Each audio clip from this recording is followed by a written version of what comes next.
apņemšanas, sirds mazspēja, sirds tamponāde, vai arī kaut kādi vēnu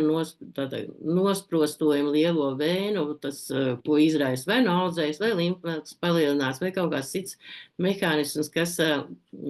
samazina venozo asiņu apriti,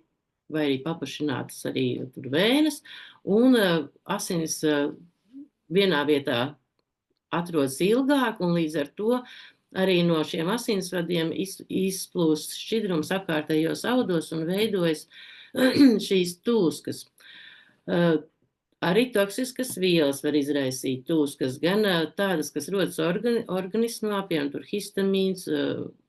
dažādas citas toksiskas vielas, bet tās, ko mēs varbūt zinām ikdienā vairāk, ir šī bišu inde vai lapsenē iedzeļa, un arī šeit veidojas tūska tieši tāpēc, ka